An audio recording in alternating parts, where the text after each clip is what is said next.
Raté, intervention de Colin Patterson. Oh, le dégagement est annulé par Peter Stastny.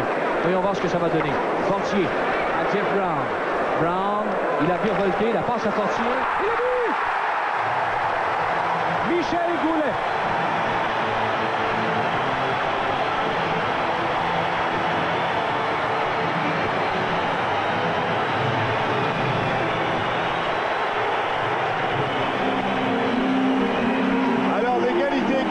Cette superbe fête de Jeff Brown qui se fait de Colin Patterson et ensuite Fortier qui voit lui sa passe dévier contre le bâton. Et voilà, Brown qui se détache facilement de Patterson et cette rondelle qui touche le bâton et va s'arrêter sur celui de Goulet qui n'a qu'à ajouter la rondelle derrière le gardien Vernon. Son quatrième but, son quatrième en avantage numérique. Et Fortier qui voulait faire la passe dans le coin de la patinoire et c'est McCrimmon qui a dévié la rondelle en plein sur le bâton de Goulet. Il ne faut pas oublier que Peter Stastny aussi avait empêché le dégagement, ce qui a donné un bon coup de pouce à cet avantage numérique. Sinon, il aurait fallu tout recommencer. Alors, c'est survenu à 17 minutes exactement. Ça a kick maintenant. Attendu par Johansson, revient sur ses pas. La remise à Järvi, le tir ne va nulle part, sinon loin à la gauche du but. Et voilà Gary Roberts avec une passe qui a été interceptée par Finn. Là, Nieuwendyk a repris à Sergei Makarov, surveillé par Finn. Roberts qui reprend. On lui fait perdre le disque. Järvi qui va reprendre en plein sur sa ligne bleue. Là, il a évité le coup de bâton de Gary Roberts. Reprend une deuxième fois. La passe à Sakic qui a été accueillie durement par Sergei Makarov. Et Sakic a été blessé. Bergeron est furieux. Oui, c'est la mise en échec de Makarov. Il lui a passé le genou lorsque Sakic descendait en diagonale et Sakic est rentré au banc en titubant. Oh, superbe attaque de Brown là. Mais dommage qu'il n'ait pu poursuivre. Makarov, lui, s'amène avec la rondelle au centre. La passe à Fleury. Fleury qui cherche à distancer Järvi. Il y aura pénalité. La foule qui hurle, n'est pas d'accord. On crie à l'injustice là. Et là, Bergeron derrière le banc a lancé une serviette. Déçu et le public qui se mêle de la partie, la pénalité à 18 minutes et 24 secondes imposée à Hiro Järvi sur les talons de Théorène Fleury qui le fait trébucher. Juste avant, on avait réclamé une pénalité, mais la mise en échec de Makarov qui est venu freiner la course de Joe Sakic, invité à quitter le banc et à se rendre à la clinique, mais très difficilement, sauf que le jeune homme est très déçu. Et il a beaucoup de raisons d'être déçu, Bergeron. C'était nettement un coup de genou de la part de Makarov à l'endroit de Sakic à la ligne bleue des Flames. Ça n'empêche pas de dire aussi que Järvi méritait ce qui lui arrive. Pour avoir fait déboucher Makarov. Alors voilà, Sakic qui descend en diagonale et le genou, la hanche, tout y était, toute voile dehors. Et Sakic se retrouve accroupi sur la patinoire. Et il est entré difficilement son banc avant d'être évité à se rendre à la technique. Espérant que pour lui que c'est la cuisse et non son genou. Oui, ça peut peut-être se limiter à un plaquage, même si sévère, c'est encore moins douloureux qu'un genou. C'est surtout moins long. Oui. Alors là, c'est un avantage numérique pour les Flames de Calgary. Il reste 1 minute 36 seulement à la deuxième période. C'est donc dire que les Flames vont terminer cette période avec l'avantage d'un homme et amorcer le troisième engagement avec un homme en plus. Gilmore, Otto, Gary Suter, Joe Mullen, Al MacInnis. Devant, Cyril Law, Paul Gillis, Deblois et Lessichin. Deblois avec un seul défenseur. Il lance. Oh, il a raté la cible à la doigt de Vernon. Un tir qui me semblait très décevant. Voilà. Gary Suter au centre du lancer. Forte passe à Mullen. Mullen harcelé par Cyril Law. Jusqu'à Gary Suter, pointe gauche. La remise à Mullen. Mullen dans le coin, attendu par Cyril Law. Passe de Gary Suter à MacInnis et ensuite à Gilmore. Vers MacInnis. Gilmore, 1 minute à la deuxième période. Le tir de MacInnis était violent, mais par-dessus le but. Et Mullen reprend. Passe à Gilmore du côté droit. McInnes à Gary Suter. Dernier relais pour Gilmour est raté complètement. Mullen et le Sichin qui travaillent. Gilmour qui s'amène. Otto vient acquérir la rondelle, lui il la refile aussitôt à McInnes. McInnes du côté droit, c'est pour Gilmour. Gilmour à McInnes. De l'autre côté à Gary Suter. À Gilmour et devant. Otto est passé dans le vide. Deblois cherche à en profiter et le dégagement lui appartient.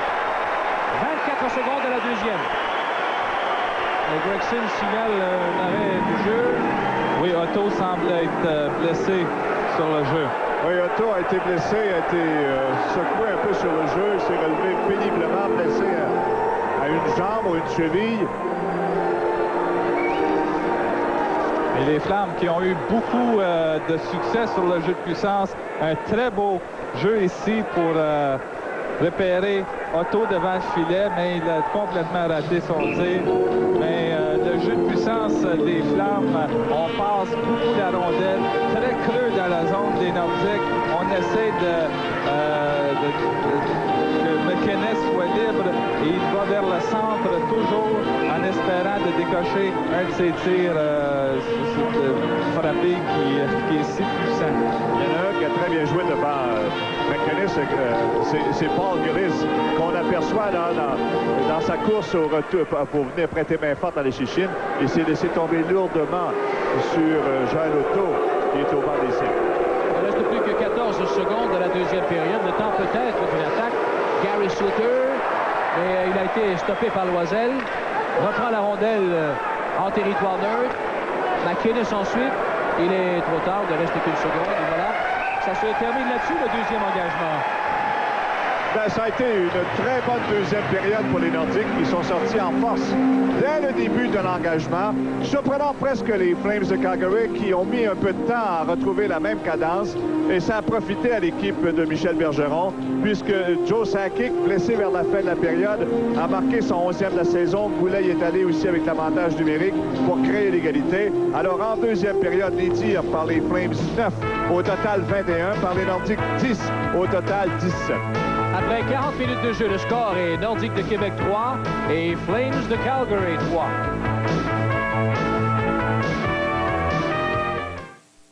La famille. Alors qu'aurait la chance de gagner un voyage pour 2 personnes, toutes dépenses payées, pour assister aux 2 premiers matchs de la Coupe Stanley, en devinant quel joueur des Nordiques sera impliqué le plus souvent dans le jeu du match Chrysler. Et vous postez vos réponses à concours jeu du match Chrysler. Case postale 1070, succursale Ville-Mont-Royal, Ville-Mont-Royal, Québec, H3P 3C1. Vous avez jusqu'au 22 mars 1990 pour participer.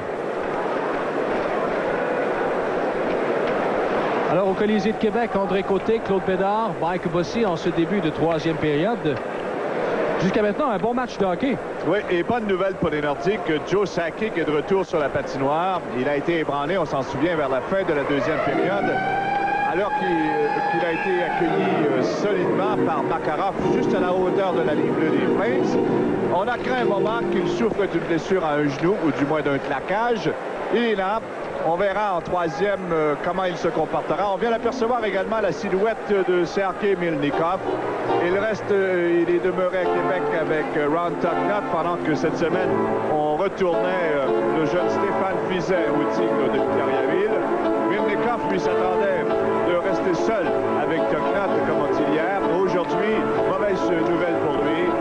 Les Nordiques ont rappelé Mario Brunetta de leur équipe école des Citadelles de Halifax. Et c'est Brunetta, semble-t-il, qui jouera demain soir contre les Whalers de Hartford. Mais par contre, Claude, il faudrait donner la chance à Milnikov un moment donné. Il va falloir un de ces jours. Claude, est-ce que c'est son embonpoint encore qui fait qu'on ne l'a pas utilisé plus que ça? Je pense que c'est pas seulement le tour de taille. Il y a beaucoup de raisons qui empêchent peut-être les Nordiques de faire le tour de toute la question. John Newendike à la mise au jeu devant Paul Gillis. Rappelons que les Flames ont un avantage numérique d'un homme pour 17 secondes. C'est une rondelle expédiée en territoire des Flames. Gary Suter à l'origine de cette attaque. Belle remise au centre à Newendike. Newendike devant Joe Cirilla. Il s'est fait barrer la route. Picard qui bataille devant Sergei Makarov. Dernière passe coupée par de Et là, il va peut-être atteindre Järvi. Oui, Järvi s'en va seul. Et c'est Vernon qui lui vole un but. Devait venir en diagonale, mais Järvi a eu une bonne force d'accélération pour s'en aller complètement seul devant le gardien. Voilà Tugnutt avec une passe interceptée par Makarov à Colin Patterson. Un lancer bloqué par Tugnutt. Nieuwendyk a raté le retour. Dégagement jusqu'au centre de Cyril Long avec la complicité de Järvi. Et c'est Gary Suter maintenant qui cherche à regrouper les siens. La passe vers Gilmore. Leschyshyn l'a empêché d'aller plus loin. Le disque est abandonné un bon moment jusqu'à l'arrivée de Leschyshyn à nouveau. Sakic avec une passe vers Peter Stastny. Leschyshyn qui est venu à la rencontre de l'autre numéro 7, Joe Mullen. Mullen avec une passe pour Jamie McCown, mais belle réaction de Joe Sakic qui est venu voler la passe au tout dernier moment. Sakic a été arrêté au moment où il pénétrait en zone adverse. McCown avec une passe à Joe Mullen. La rondelle est expédiée à la gauche du but de Tugnutt. Brown vers Sakic. Gilmore s'est interposé. Gilmore toujours avec une passe devant pour Patterson. Intervention de Peter qui a d'abord surveillé Patterson et Leschyshyn, lui, est parvenu à pousser le disque au centre. Brown, oh, il a raté la cible à la droite de Vernon. Voilà une contre-attaque menée par Gilmore. Gilmore en zone adverse devant Finn. Le tir a été bloqué par Tugnutt facilement. McCray maintenant qui se présente hors l'aile en zone adverse. Passe pour Claude Loisel, mais il est surveillé par Ranheim. McCray qui va chercher le disque de l'autre côté. La passe à Jackson. Jackson a été arrêté par Fleury. Les deux poids coqs là, Jackson et Fleury. Jackson qui pousse la rondelle avec le patin. Finalement, Jackson qui poursuit sa course. Picard maintient le disque en zone adverse. La passe à Loisel. Mais le relais de Loisel n'atteint pas Finn. La passe manquée de précision et les Nordiques qui retraitent dans leur zone. On est presque à la 3e minute de jeu en 3e période. C'est 3-3. Brad McCrimmon attendu par Loisel. La passe pour Ranheim. Intervention de Goulet, mais la rondelle est revenue sur le bâton de Ranheim. Celui-là, c'est Gary Suter, plaqué par Picard. Et ensuite, ça a été le beau jeu qui a permis aux Nordiques de pousser la rondelle au centre pendant qu'il y a des changements d'annoncer par Terry Crisp. Michel Goulet avec une passe de l'autre côté pour Robert Picard. Picard, long relais qui n'atteint pas Routier. Goulet a été devancé par McInnes. On est à 4 dans le coin pour se disputer la rondelle. Finalement saisi par le défenseur des Flames. McInnes là qui transporte la rondelle au centre. Goulet lui a fait faire une chute. Gregson n'a pas branché. Là c'est Gary Roberts qui a voulu surprendre Tugnutt. Finalement c'est toujours lui qui est en possession de la rondelle. Irdina est venu frapper à la porte des buts lui aussi. Voilà Tim Hunter maintenant devant Cyril Long. Ce sont les Flames qui bourdonnent là, constamment autour des filets de Ron Tugnutt. Hunter qui remet derrière lui, c'est à Irdina.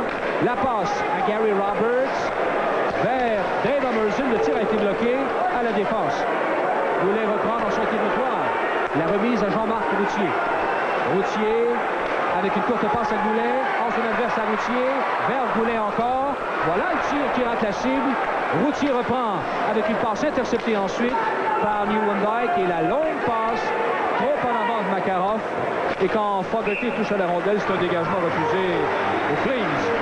Ce match entre les Flames et les Nordiques vous revient après cette pause.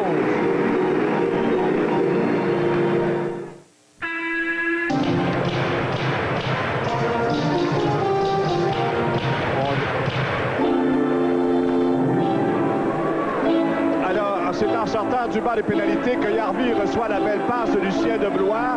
Et là, son tir dans un angle qui était quand même assez ouvert est bloqué par Vernon. On a repris à la droite de Mike Vernon. C'est toujours 3-3 en ce début de 3e période à Québec. Colin Patterson, remise à Nieuwendyk. Le tout est rejeté en territoire des Nordiques. Tugnutt a remis à Leschyshyn. De l'autre côté pour Järvi. Il a aussitôt Patterson sur le dos. Qui permet à Jeff Brown de reprendre la rondelle. Sakic, une passe au centre qui est récupérée par Jimmy McCown. Toujours en territoire neutre, Sakic remet dans sa zone là, à Jeff Brown qui vient s'installer derrière Tugnutt, attendu par Colin Patterson. Brown qui hésite un long moment. Tout le monde est bien surveillé. On a remis à Lesichin. Yarvi fait dévier jusqu'en zone des Flames. Vernon, lui, est dans l'obligation d'intervenir. Jamie McCown reprend vers McCrimmon. Et de l'autre côté, c'est pour Makarov. Makarov est devant Picard en zone des Nordiques. Makarov toujours, passe qui n'atteint pas Colin Patterson, mais il a repris. Et là, c'est Gilmour qui est venu de nulle part. Et il a raté une belle chance de marquer. Un autre tir bloqué par Tugnutt. Sakic reprend et le dégagement est bon jusqu'au centre. Les Flames qui se réorganisent dans leur zone. Voilà une passe à Gilmour. Gilmour se présente en zone adverse devant Finn. Il a cherché à le déjouer. Le tir est faible, bloqué par Tugnutt. Et on n'a pas plus loin. En direct du Colisée, c'est le hockey à télévision. 4 saisons.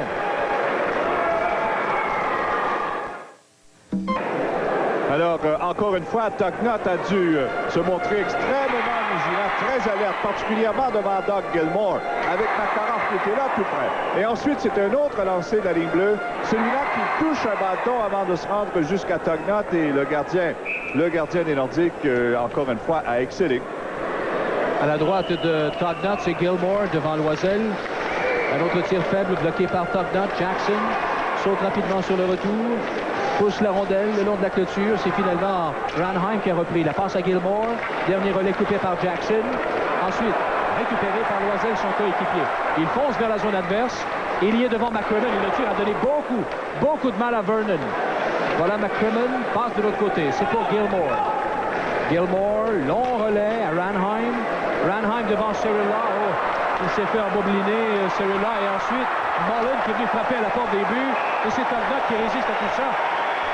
Et c'est Tugnutt qui a eu le mot de la fin avec cette fête magistrale au départ de Cirilla. Cirilla, ce soir, s'est fait déchausser à quelques reprises. On l'a vu donner la rondelle, très généreux à l'endroit de l'adversaire à une couple de reprises. Et là, encore une fois, Gilmour intercepte le long de la bande et organise l'attaque avec cette descente superbe de Ranheim qui change de vitesse, mystifie littéralement Joe Cirilla. Ensuite, Mullen qui vient s'emparer d'une rondelle libre pour mettre encore une fois Tugnutt à l'épreuve. Mais c'est le gardien des Nordiques qui a le dernier mot en récupérant une rondelle perdue. Et là, le lancer, Cirilla a tenté dans un dernier effort de contrer l'attaquant des Flames, mais avec peu de succès. Et la feinte de Ranheim, un jeu qu'on ne voit pas souvent, sur son revers vers le centre de la patinoire. Et il était hors de l'équilibre lorsqu'il a lancé, mais une très belle feinte de Ranheim. Les Flames ont amorcé la troisième période avec beaucoup d'intensité. Comment fait pas le chiffre des lancers jusqu'à maintenant? 7 contre 1 pour les Flames en troisième. Poulet passe à Routier. Routier d'une seule main, là, harcelé par Ranheim. Et la rondelle qui quitte la zone des Flames. Brown, passe interceptée. C'est Routier qui a enlevé la rondelle à Ranheim. Il est retenu par ce dernier, si bien que Fleury, lui, reçoit le relais du défenseur et se présente en territoire des Nordiques. Là, la passe pour McInnes et son tir frappé a effleuré un bâton pour disparaître dans la foule. Ce match entre les Flames et les Nordiques vous revient dans un instant. Un télécopieur Ultra. Remise en jeu à la droite de Ron Tugnutt, c'est toujours 3-3. On est presque à la 7e minute de jeu en troisième période. Gillis devant Jirji Erdina.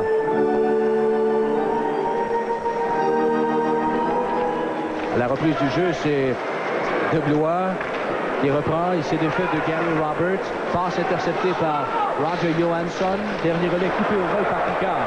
Picard qui devant Jamie McCown, pousse la rondelle dans le coin. Intervention du gardien Vernon. Remet de l'autre côté, c'est pour Tim Hunter. Dégagement réussi. Finn s'est fait prendre là par Erdina. Picard cherche à lui enlever la rondelle. Le relais de vent a été intercepté au vol par Finn. Il s'est replié juste à temps pendant que Hunter et Gillis sont à s'escriver là au centre. Erdina avait une très belle chance de lancer. Il a préféré essayer de déjouer Picard et ça n'a pas fonctionné. Et Tim Hunter qui fait sentir sa présence dès le début du match, on l'a vu d'ailleurs, lorsqu'il s'est laissé tomber sur le gardien Ron Tugnutt. On croyait qu'à ce moment-là, c'était justement ce qui allait replacer les Flames. Et souvent, d'excès qui vont remettre une équipe dans le match. Et là, Hunter, qui chiffra d'une droite à la tête de Gillis, il ne voyait pas grand-chose de toute façon avec le casque sur les yeux. Alors les deux sont chassés. Le temps des pénalités, André, 7 minutes et 25 secondes. Autre remise en jeu en territoire des Nordiques à la droite de Ron Tugnutt. Je vous rappelle que c'est le deuxième affrontement entre les deux clubs. Le 17 octobre, les deux équipes ont été venues à un verdict de 8 à 8. Et en saison régulière, c'est une 34e fois que les deux équipes s'affrontent. Les Nordiques ont colligé contre les Flames en carrière, 7 victoires, 8 défaites et 2 matchs nuls. Brian Fogarty dans son territoire attendu par deux rivaux. La remise au centre est finalement saisie par Brad McCrimmon. Järvi cherche à intervenir, mais c'est la chute de McCrimmon qui a entraîné avec lui la rondelle. Et cette fois, on va devoir reprendre de ce point en territoire neutre. Avec 12 minutes 17 à faire à la troisième période. Le prochain rendez-vous, le Canadien de Montréal qui sera au Colisée de Québec le jeudi 30 novembre à 19h30. La veille, les Nordiques seront à Montréal au Forum et le lendemain, donc jeudi, ici au Colisée pour le deuxième match du programme double à l'antenne de télévision 4 saisons, 30 novembre prochain. En zone des Nordiques, là. Ça, c'est dangereux. Robert, une passe qui a touché un bâton. Oh, le but! Sergei Makarov. Oui, la rondelle est passée par-dessus deux bâtons, dont celui de Peter Stastny à la toute fin, pour voir Makarov s'emparer d'une rondelle bondissante. Et habile comme lui, il a d'excellentes mains, et tout le monde le sait. Voilà, vous voyez, la rondelle passe par-dessus le bâton de Peter Stastny et aussi de Fogarty. Et là, c'est Makarov de l'autre côté qui s'empare de la rondelle. Il vient briser l'égalité. On était 3 joueurs à surveiller le trajet de la rondelle et on a oublié de surveiller Makarov qui était derrière ces 3 joueurs-là. Et on ne peut pas le laisser seul devant le filet, celui-là. Mademoiselle, mais il y avait déjà un jeu à retardement qui a été annoncé par la suite. Alors les Flames qui reprennent l'avantage, ils mènent 4-3. Et les Flames qui ont forcé le jeu depuis le début de la troisième période.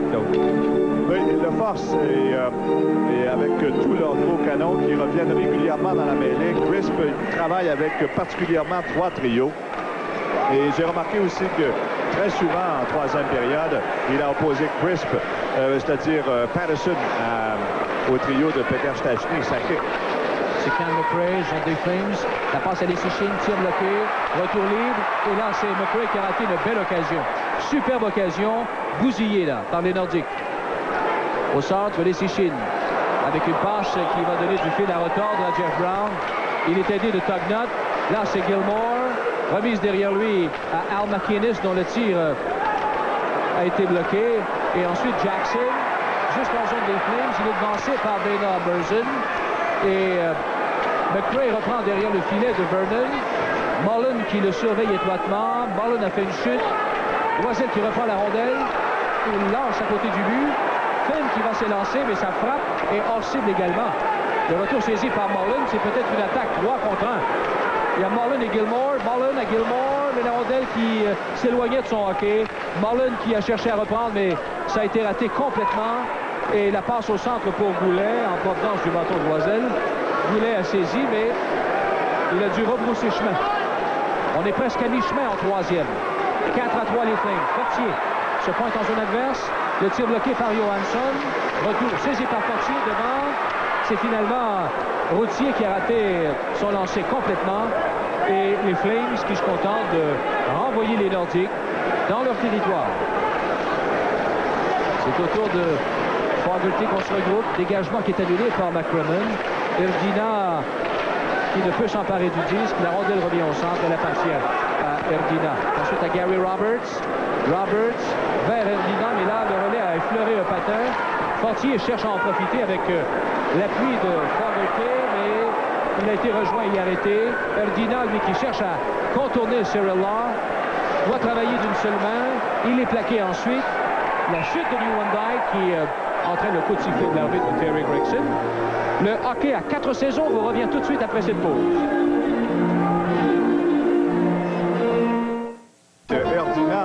Erdina a tenté autant que possible d'obliquer vers le filet. Cirella l'en a empêché pour l'entraîner lourdement contre la clôture. Après, il y a eu cet échange, le coup de poing de Cirella et la riposte donnée par Erdina.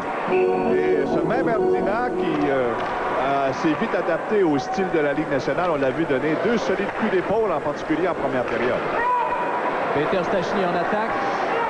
Il remet le disque à Stephen Finn qui a été stoppé au moment où il pénétrait en zone adverse. Gary Roberts, 1 contre 1 devant Picard, décoche un tir du poignet, hors cible à la gauche de Topnut. McCrimmon, lui, a jonglé avec le disque tellement que Yarvé a remis à Peter Stachny. Vernon est dans l'obligation d'intervenir. De l'autre côté, c'est Roberts, Gary Roberts. Une passe pour Makarov. Le voici hors l'aile, zone des Nordiques.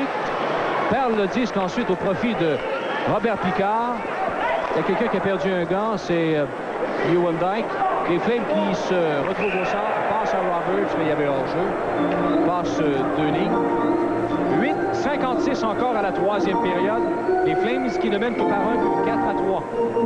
Et pour Derek Crisp, l'offensive, c'est encore la meilleure défensive. Il revient régulièrement avec 2 trios. D'ailleurs, on l'a vu avec le trio de Gilmore. Il rapplique aussitôt avec celui de Newendijk, de façon à obliger les Nordiques à rester très loin dans leur zone. Et ces 2 trios ont quand même réussi à les refouler avec passablement de succès. Et la perte d'Otto, ça a compliqué les choses pour Crisp, lui qui n'est pas revenu au jeu depuis avoir été blessé en 2e période. Brown a ramené le disque en territoire des Flames. Il l'a abandonné ensuite, bien involontairement, bien sûr. Topnut qui remet son jeune coéquipier Curtis Leschyshyn, attendu par Joe Mullen. Leschyshyn qui prend bien son temps, lui aussi ne voit pas beaucoup d'ouverture dans son territoire. Là, c'est Brown avec une longue passe. C'est trop en avant de Jackson. Et la rondelle va néanmoins finir jusqu'à la droite de Vernon. Voilà. Des numbers au centre. Un disque rejeté dans le coin droit. Leschyshyn devant Mullen. Mullen a fait une espèce de pirouette. Et c'est Leschyshyn qui en a profité ensuite. McInnes dans sa zone, la passe au centre à Joe Mullen. Mullen qui s'amène en territoire des Nordiques. Une passe qui est interceptée par Routier. Et voilà Johansson au centre qui ne fait que renvoyer les Nordiques dans leur zone. Voilà une attaque menée par Jean-Marc Routier. Une passe ensuite qui est devenue sautillante. La rondelle est devenue sautillante. Saisie par Fogarty au centre. Attendu par Johansson. Se dégage tant bien que mal. Et la passe manquée de précision pour Fortier. Les Flames en ont profité. Et là, c'est une poussée de Ranheim devant Cyril Law. Et le tir qui a atteint la baie vitrée derrière le filet de Topnut. Et la baie vitrée qui s'est fracassée en 1000 morceaux. C'est ce qu'on appelle un puissant tir. Un tir fracassant de Ranheim qui déborde à toute vitesse, à toute vapeur devant Joe Cirella. Son lancer, c'était pas un lancer là, qui a été frappé violemment, du poignet presque. Et la vitre se fracasse. C'est la 2e fois en l'espace de quelques matchs que cette vitre saute, vole en éclats. C'est un tir à la Daryl Dawkins. C'est lui qui brise les baies vitrées au basketball. Alors nous, on va en profiter pour faire une pause en vous rappelant qu'en direct du Colisée, c'est le hockey à télévision, 4 saisons. Round Tugnutt, c'est bien sûr un moment de répit pour les 2 équipes, puisqu'on va s'affairer ici, les gens du Colisée, à enlever ce qui reste de la baie vitrée et la remplacer par une toute neuve. Il me semble que ça devient de plus en plus fréquent, hein, ces choses-là, Joe. Oui, et même Tugnutt a touché à la rondelle après la reprise, là. Et la rondelle est venue frapper la partie supérieure de la baie vitrée. Elle a volé en miettes aussitôt. Alors, on va s'affairer à la remplacer le plus tôt possible. Et ça donne une pause prolongée aux 2 équipes. Les Flames qui avaient le parfait contrôle de la rondelle depuis plusieurs minutes, depuis le but de Makarov. Ce but qui brisait l'égalité en troisième période. Et là, on a vu les Flames jouer avec énormément de confiance, se servir de toute leur expérience pour contrer les Nordiques. Et jusque-là, Calgary a 8 tirs au but contre 3 seulement par les Nordiques. Et le prochain match, André? Oui, c'est jeudi prochain, le 30 novembre à 19h30, le Canadien de Montréal qui rendra visite aux Nordiques de Québec, puisque la veille, les Nordiques seront à Montréal au Forum contre le Canadien. Une espèce de... Les Nordiques reviendront de New York. Ils joueront contre les Rangers dimanche après avoir reçu les Sabres de Buffalo au Colisée samedi soir. Et ensuite l'escale à Montréal mercredi. Et jeudi soir, eh bien, la visite des Canadiens. Les deux premiers matchs entre ces deux équipes, les deux équipes du Québec cette saison.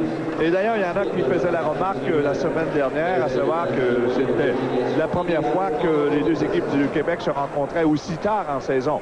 Et probablement qu'on a voulu garder ça pour le dessert.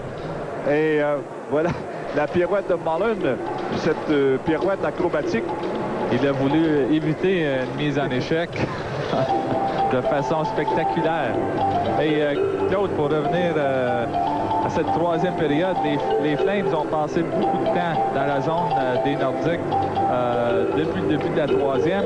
Et les Nordiques ont eu beaucoup de misère à rentrer dans la zone des Flames. Les défenseurs ont très bien protégé leur ligne bleue. Et pendant qu'on voit Steve Penney, qu'on a demandé d'aller...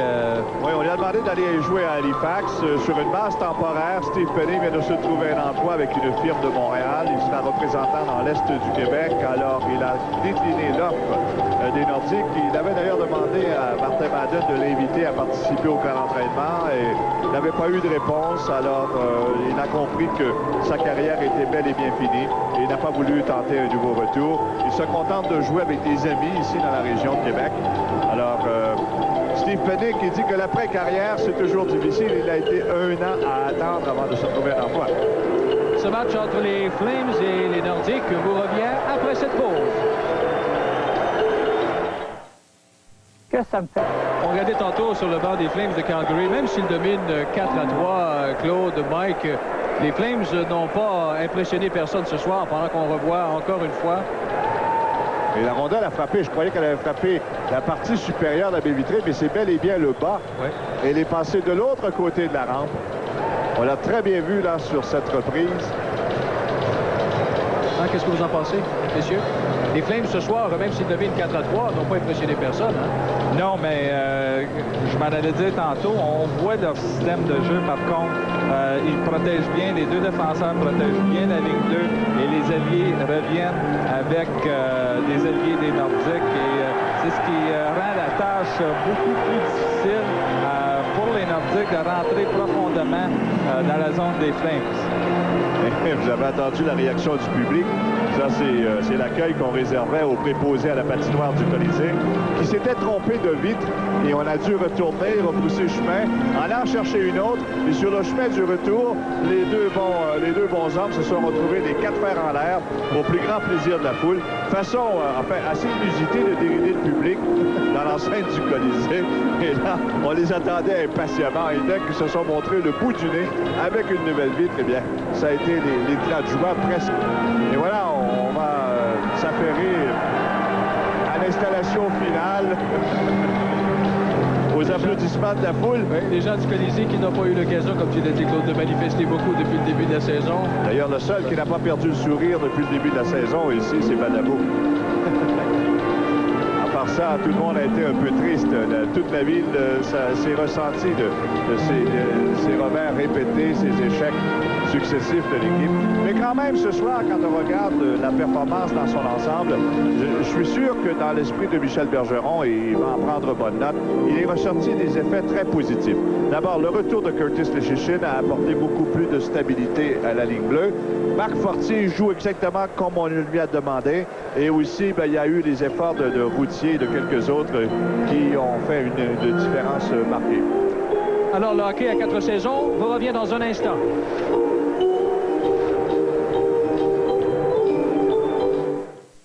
Nordiques, avec les nombreux blessés, ils en ont eu jusqu'à 10 sur la liste des blessés. Alors, certes que l'équipe ne pouvait se permettre autant d'absents en même temps. Et le temps de replacer, de refaire les trios et de trouver quand même un système à l'intérieur de l'équipe avec les nombreux rappels de Halifax, ça a compliqué énormément la tâche de Michel Bergeron et ses adjoints. Là, on espère qu'avec le retour de Curtis Leschyshyn, celui de Michel Petit dans les prochains jours, Guy Lafleur, qui devrait normalement d'ici une semaine être en mesure de revenir sur ses patins, et Mike Hoff aussi. Alors, on espère que l'équipe va quand même retrouver une certaine cohésion, mais les Nordiques n'auront pas beaucoup de répit malgré tout cela, en raison des jeunes et de l'amalgame qu'on a dû consentir cette année pour reconstruire l'équipe.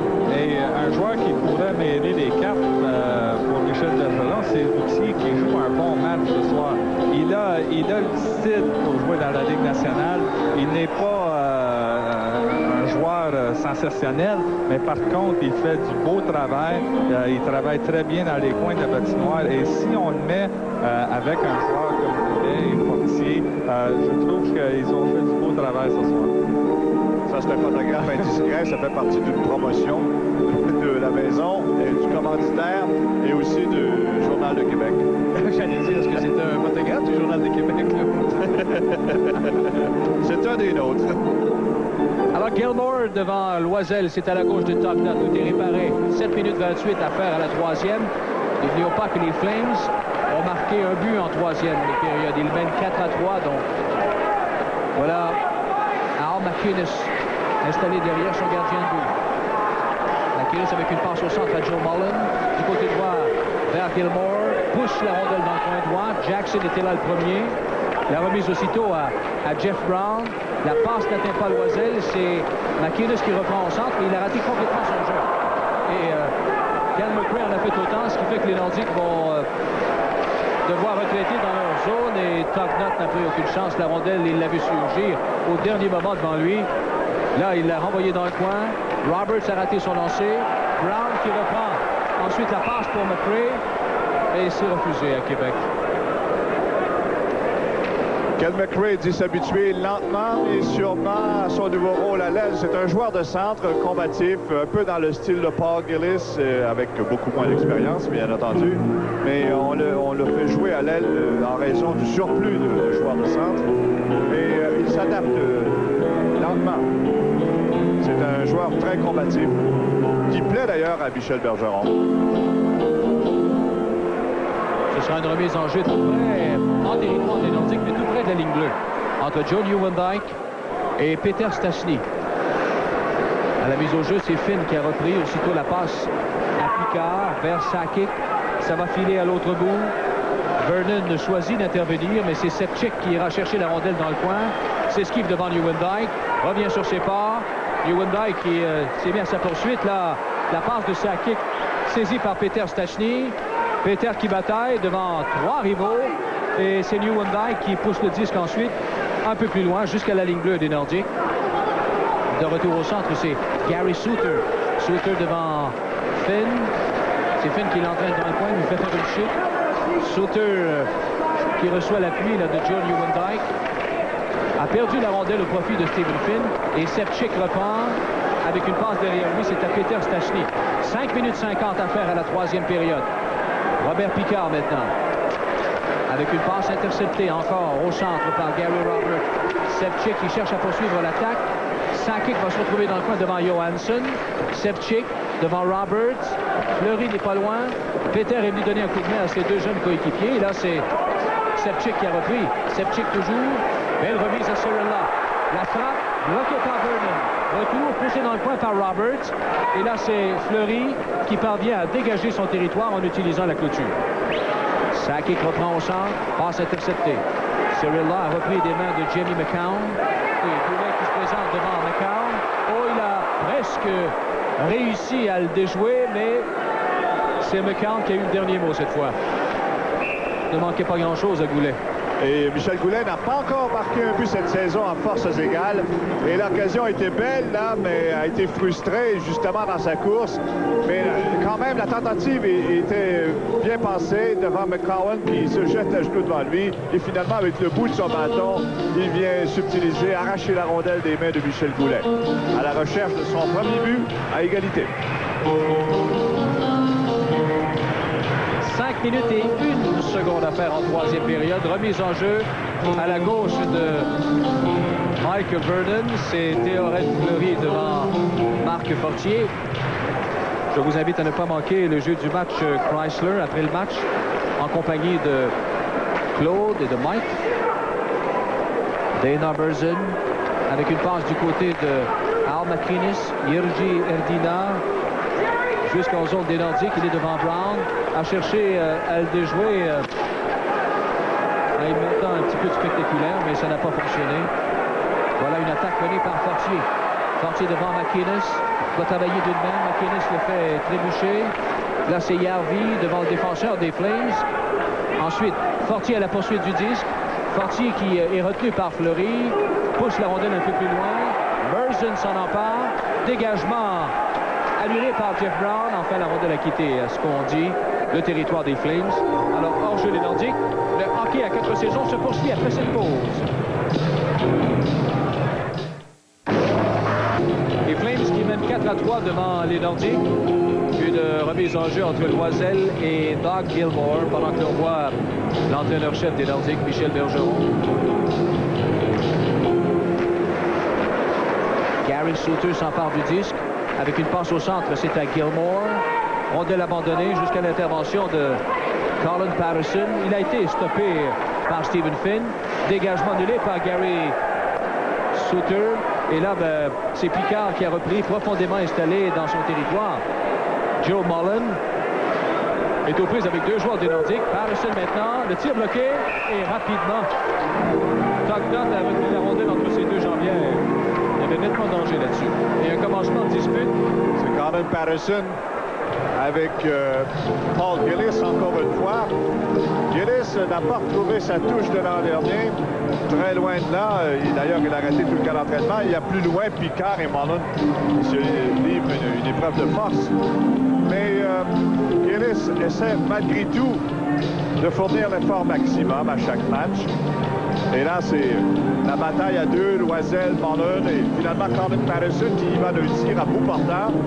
Et difficilement, Tugnutt cherche à emprisonner la rondelle qui demeure quand même à la vue de tout le monde, mais on ne parvient pas à s'y approcher. Et là, après quoi, ça a été Gillis, la dispute entre Paul Gillis et Patterson.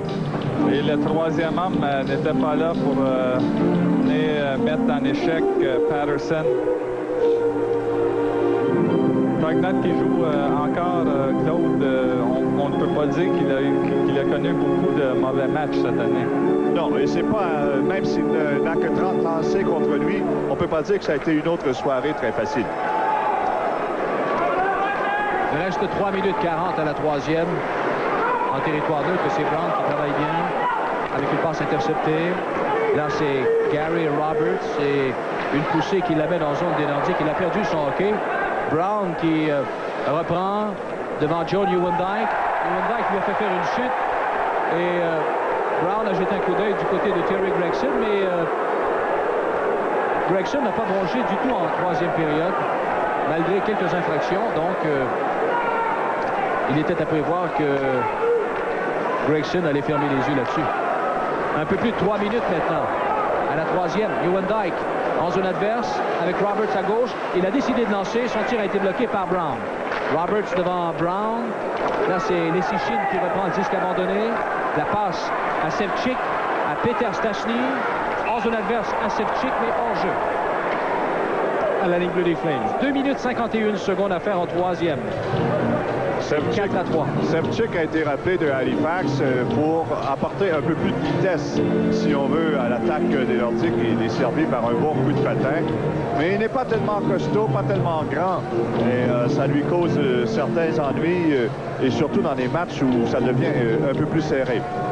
Mais sur le dernier jeu, on a vu encore le système des Flames. On n'a pas laissé Peter Stastny transporter la rondelle. dans la zone des Flames et on a causé un hors-jeu par la suite. Ben là, c'est un dégagement qui sera refusé quand Brian Fogarty touche à la rondelle. Une remise en jeu en territoire des Flames avec 2 minutes 35 maintenant à la troisième. Il faudra surveiller attentivement la décision de Bergeron, à savoir quand il demandera à Tottenham de regagner le banc des siens à la faveur d'un sixième attaquant. Voilà un jeune dont on entendra beaucoup parler au cours des prochaines années, Brian Fogarty, qui a joué un bon match ce soir. Et il aime se lancer à l'attaque, il lit bien le jeu et il est très opportuniste. Et ce soir, en quelques occasions, il a tout simplement renversé la vapeur et la défensive des Flames a dû réagir très rapidement pour le contrer. Qu'est-ce qui est dangereux pour un jeune joueur, c'est de ne pas bien choisir ses moments pour aller appuyer l'attaque. Et on ne peut pas dire qu'il s'est fait prendre souvent dernièrement. Moi, j'ai eu l'impression qu'il prenait de l'assurance. Il prend beaucoup d'assurance, oui. Là, c'est un tir qui a été bloqué par Vernon. Picard cherche à conserver le disque en zone adverse. C'est fait. Peter bataille devant Fleury. Goulet n'est pas tellement loin. Bataille, lui, devant Al MacInnis. Et la rondelle va quitter la zone des Flames et revenir en territoire des Nordiques. Des changements, d'autres changements apportés par Terry Crisp. 2 minutes et 10 secondes à faire en troisième. Peter maintenant devant Dana Merzen, l'ancien des Whalers. Passe qui a été coupé par le gardien lui-même.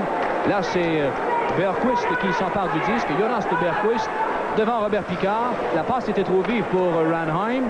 Et il l'abandonne ensuite en territoire des Nordiques pour regagner rapidement le banc des Flames. D'autres changements, et ils sont nombreux, particulièrement du côté des Flames de Calgary. 1 minute 45 maintenant. 1:45. Les Flames mènent 4-3. Järvi dans la mêlée avec Sakic. Voilà un tir repoussé par Tottenham. Cirilla s'empare du disque. Sa passe a été interceptée. Là, il se dégage de l'emprise de Hunter. À Järvi. En zone adverse. Pour Sakic qui s'avance bien. Et goal!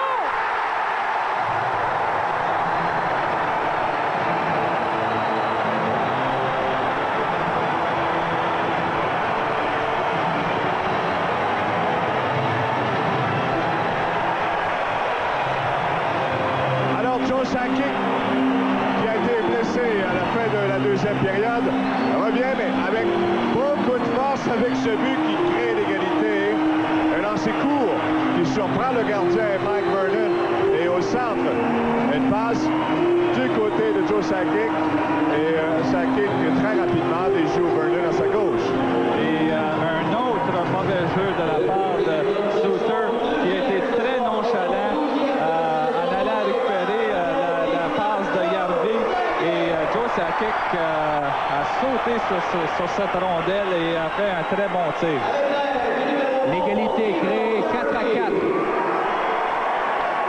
Roger Johansson qui a refilé la rondelle à Joe Mullen. À Johansson à nouveau. Vers Mullen encore, mais la fin est intervenue. Et Gilmore ensuite qui provoque le hors-jeu avec 1 minute et 3 à faire en troisième. Alors c'est un but qui ranime encore une fois les espoirs des Nordiques. Et Stephen Finn en est un qui a joué un bon match ce soir à la ligne bleue. Ce but de Sakic qui est son 12e de la saison. Et plusieurs se passent la réflexion en apercevant la silhouette de Bergeron qu'il a l'air fatigué. Effectivement, il est fatigué. Il a passé beaucoup de temps au Colisée dernièrement. Il a même couché ici en certaines occasions. Et il fait tout autant ça possible pour remplacer cette équipe. Mais ce n'est pas chose facile. Moins d'1 minute maintenant à la troisième période. Voilà une passe qui était destinée à Debois, mais récupérée par Jamie McCown. Au centre, Loisel devant Patterson. Et le jeu est rapide de toute façon. Passe avec la main de Gregson. On va reprendre de ce point en territoire neutre. Claude Loisel a été également au centre d'un trio qui a bien fait son travail ce soir. Loisel et Deblois ont été portés à tenter d'en faire un peu plus au cours des derniers matchs parce qu'on voulait tout simplement que quelqu'un essaie de relancer l'équipe. Mais finalement, dans leur rôle, et là, on voit le lancer Suter qui s'est fait déborder facilement par Sakic qui a marqué le 4e. Goulet attaque en territoire des Flames. Nieuwendyk s'empare du disque abandonné par Goulet. La passe à Sergei Makarov ensuite vers MacInnis à Makarov. Il est devant Fogarty, accélère devant lui. Une passe devant et c'est récupéré par Peter Stachny. Tout de suite, il s'envole vers la zone adverse avec Michel Goulet. Il y est, passe qui a touché un patin. On s'y est mis à 2 pour lui faire perdre le disque. Makarov vers Gary Roberts devant Cirilla qui l'empêche de poursuivre sa course. Et la rondelle est ainsi récupérée par Fogarty. Tir de loin, bloqué. Et la troisième période est terminée. Tugnutt, qui a été une figure dominante en troisième en particulier, avec en recevant ses 10 lancers des Flames de Calgary contre 6 par les Nordiques. Alors en direct du Colisée, c'est le hockey à télévision, 4 saisons.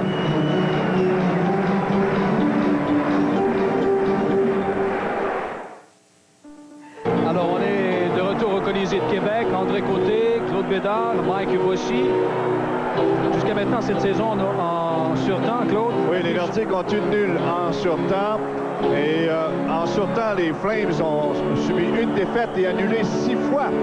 Alors, ce qui explique peut-être leur retard quand on regarde ce qui s'est passé. Suter échappe la rondelle, en plein sur le bâton de Sakic, qui rapidement déjoue Mike Vernon pour créer l'égalité et provoquer cette situation de surtemps. 5 minutes de surtemps. Brown, au départ avec une longue passe. Oh, ça a été intercepté partiellement par Mullen. Sinon, Jackson avait une belle opportunité. Gilmore a été rejoint par Loisel, ce qui fait que Brown reprend le disque.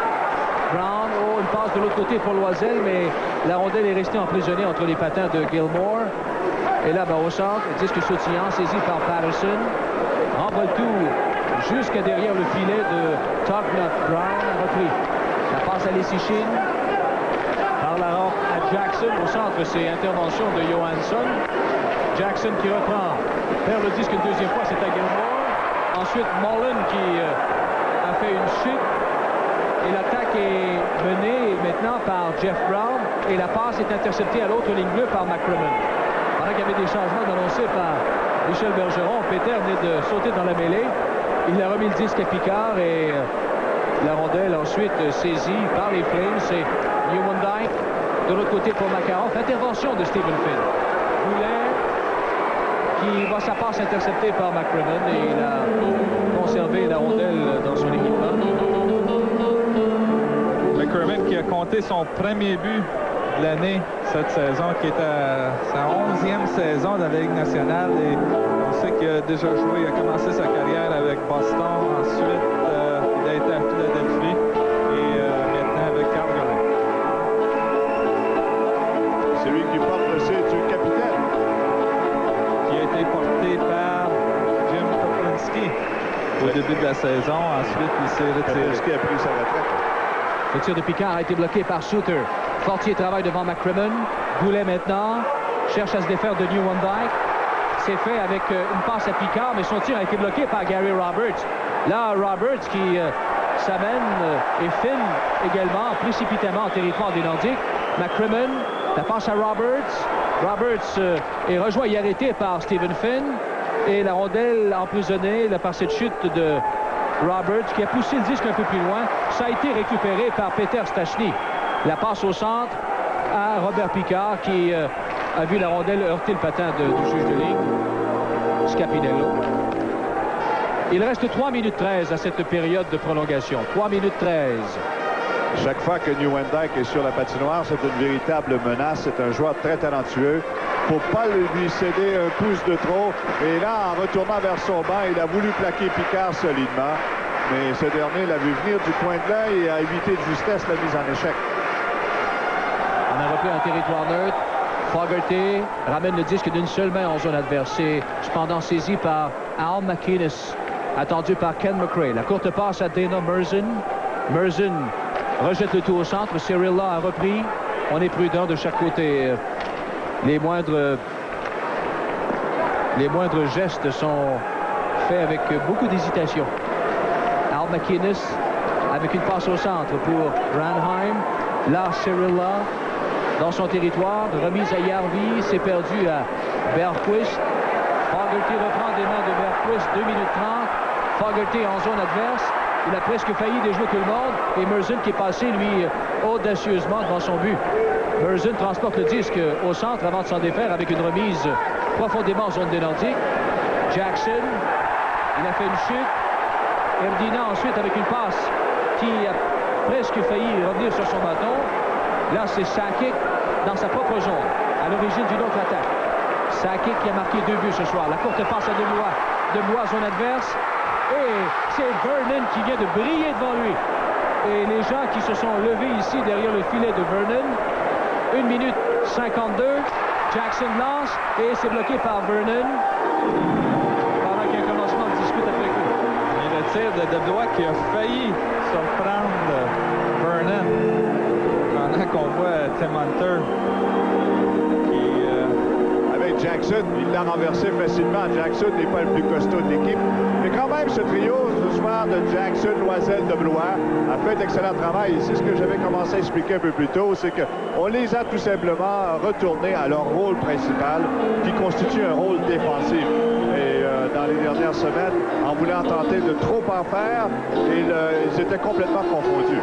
Et voilà, ce lancer de Deblois, pas facile, loin d'être commode, qui donne beaucoup de mal à Vernon.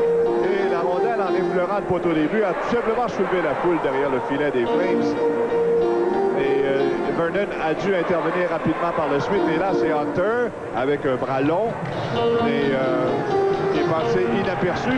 Long et inaperçu. Je suis sûr tantôt que le tir de Deblois, le fait que Suter s'est jeté devant, ce tir de Deblois, ça n'a pas aidé Vernon. Suter a connu quelques difficultés ce soir et très souvent il était hors de position, profondément ancré en zone adverse, alors qu'il aurait dû être à sa position à la ligne bleue. Et il s'est fait rudoyer ce soir, quelque chose de rare. Oui. Tout de suite après la mise au jeu, la rondelle s'en est allée jusqu'à Vernon. Ewan Dyke, remise au centre à Colin Patterson. Il a raté la cible de justesse. Le tir est passé tout près du poteau à la gauche de Ron Cognut. Lessichin, 1 minute 34. Passe pour Goulet qui avait saisi le relais au vol, mais la rondelle lui a échappé après coup. Hors-jeu, ensuite posé par les Nordiques. Oh, que c'est venu tout près pour Michel Goulet. La passe de Lessichin était très bien exécutée, en plein sur le tape, comme on dit, dans le métier. C'était, on ne peut plus sur le bâton, mais haute. Et Goulet l'a intercepté habilement, mais la rondelle est restée derrière lui dans sa course. Et là, hors d'équilibre, il n'a pu jamais récupérer cette rondelle qui est revenue au centre. Et Michel Goulet tout seul contre un gardien de but. C'est toujours dangereux. Très dangereux. Et surtout lorsque Goulet est à la recherche de son premier but de la saison à 5 contre 5. Loisel à la mise au jeu devant Doug Gilmour. 1 minute 28 à cette période de prolongation au Colisée de Québec. Jusqu'à maintenant, 32 lancés par les Flames et 25 par les Nordiques. Et jusqu'à maintenant, en prolongation, il y a eu 1 lancé par les Flames et 2 par les Nordiques. Et effectivement, ce sont les Nordiques qui ont raté les meilleures chances jusqu'à maintenant en prolongation. Loisel était devant Gilmour, donc. Voilà Jamie McCann au centre. La passe du côté droit, c'est à Gilmour qui pénètre en zone adverse, mais Jackson s'est occupé de lui, pendant que Picard, lui, s'occupe du disque, et il se sert de la clôture pour renvoyer les Flames au centre. Une autre rondelle qui est perdue dans la foule chez les spectateurs. Et dans la même rangée, derrière le banc des Nordiques, c'est le deuxième spectateur à être touché à la tête par une rondelle. Et Derek Crisp, lui, qui multiplie les conseils à ses hommes avec seulement 1 minute 10 à faire en prolongation. À tout le moins, on voudrait sauver un point. C'est-à-dire que les Flames quitteraient le Québec avec un seul point sur une possibilité de 4, ce qui déplairait, j'ai l'impression, et de toute façon, comme on l'a dit pendant le reportage, même si les Flames devaient l'emporter par la marque de 5-4, oui, ça leur fera 2 voyages infructueux au Québec cette saison. Et surtout si on pense que le Canadien avait beaucoup de blessés dans leur alignement hier et il joue contre une équipe de dernière position ce soir. remet beaucoup en question cette fameuse tournée en Union soviétique, ce camp d'entraînement en Union soviétique. Il n'y a pas de doute là-dessus, sans vouloir chercher d'excuses, il n'y a pas de doute là-dessus que les Flames s'en ressentent, tout comme les Capitals, juste d'ailleurs. Exactement, mais ce n'est pas facile. Moi, je me rappelle quand on avait gagné notre première Coupe Stanley, l'année après a été très difficile parce qu'on pensait qu'on avait les réponses à tous les problèmes et le jeu était plus difficile. On attend tout plus facilement parce que tout, en fait, c'est tellement bien déroulé, tout s'est tellement bien terminé. Bronte s'est passé à la droite de Vernon. Nieuwendyk de l'autre côté n'a pu s'emparer du disque. Là, il le fait en coupant le relais du Lessichin. 40 secondes. Nieuwendyk, il a été devancé par Fleury. Hors-jeu, les Flames à la Ligue bleue des Nordiques. Mais dans l'ensemble, c'est un bon match ce soir. Oui, un bon match de hockey. C'est un très bon match et j'ai bien aimé le jeu de routier qu'on n'a pas vu depuis un bout de temps à cause du surtemps. Mais Fogarty aussi qui a très bien joué ce soir. On va revoir la chance de Brown. Quel tir il a, ce Brown. Personne devant lui et il réussit quand même à surprendre Vernon de tir quelques pieds à côté de la cible. Avec 40 secondes maintenant. Ça reprend plus belle. On de l'expédition en sorte des Flames. Le premier rendu, Brad McCrimmon, attendu par Loisel. Jackson qui bataille devant Mullen de l'autre côté. Jamie McCown attendu par DeBlois. Là, c'est l'intervention de Loisel. Mais la rondelle revient dans son territoire à McCown pour une passe ensuite qui a été servie à Colin Patterson. Joe Mullen. Mullen devant Picard. Tir frappé dans les estrades encore. Sur une jambe. Dans la soirée des spectateurs ce soir. Il y en a un qui a quitté blessé en deuxième période. Elle n'avait pas mis ses jambières ce soir. Non, c'est pas définitivement la soirée des spectateurs. Il y en a plusieurs qui ont été touchés par des rondelles ce soir. C'est un petit garçon. Oui. En plein sur le genou. Il n'y aura pas de jogging demain matin, c'est sûr. Peut-être pas d'école non plus. Peut-être pas d'école. 11 secondes à faire à cette période de prolongation. 11 secondes, 4 à 4. Peter Stastny devant Fleury. Importante mise au jeu en territoire des Nordiques. Peter est là avec Goulet et Fortier. C'est Jamie McCown, un tir qui passe à la gauche du but. Mullen. Le tir a été bloqué à la défense. Goulet s'avance, mais il est trop tard. Le match est terminé. Et c'est par un verdict nul de 4 à 4, ce qui va plaire probablement à Michel Bergeron. Oui, en fait, c'est un dénouement qui n'est pas sans plaire à Michel Bergeron parce qu'il ressort beaucoup de points positifs de ce match nul. Et les Nordiques récoltent ce point difficilement, mais au moins, ça met fin à une hémorragie. Et avec l'espoir que demain à Hartford, le brio des Nordiques se poursuivra, surtout avec le retour de Mario Brunetta, paraît-il, qui sera devant le filet demain soir. C'est ce que Mario Brunetta a lui-même laissé entendre. Et ce soir, Ron Tugnutt n'a absolument rien à se reprocher. Et en surtemps, Calgary y est allé d'un tir pour un total de 32 dans le match. Les Nordiques en ont obtenu 2 pour un total de 25. Alors ne quittez pas, dans un instant, ce sera le choix des 2 étoiles.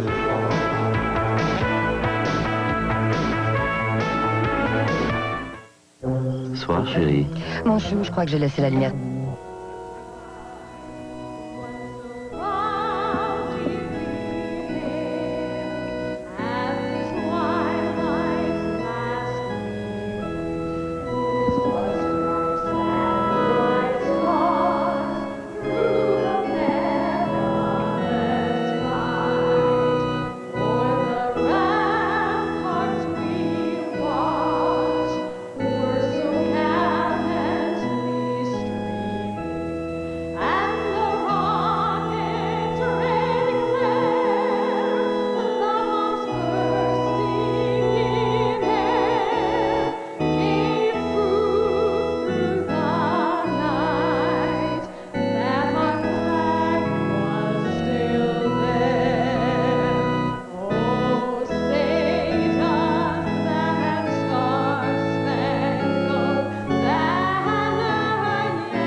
À notre tour de vous souhaiter la bienvenue au reportage du match de ce soir, mesdames, messieurs. Ici Pierre Infray, accompagné de Bertrand Raymond. Les présentations d'usage. D'abord, l'arbitre Dan Maruelli et ses aides, Gord Brosiker et Pat Dapuzzo. Les gardiens, Bertrand. Brian Hayward revient devant le filet du Canadien. Il est invaincu à ses 4 derniers départs. Son vis-à-vis est Ken Reggett, qui, malgré toute la publicité qui a entouré sa venue ici à Philadelphie, a encaissé plus d'échecs qu'il a remporté de victoires avec les Flyers. Oui, il a 3 victoires en 9 départs, mais c'est beaucoup mieux que son adjoint, qui est Pete Peters, qui, lui, est toujours en quête d'une première victoire cette année. Et le gardien réserviste chez le Canadien ce soir, c'est bien sûr Patrick Roy.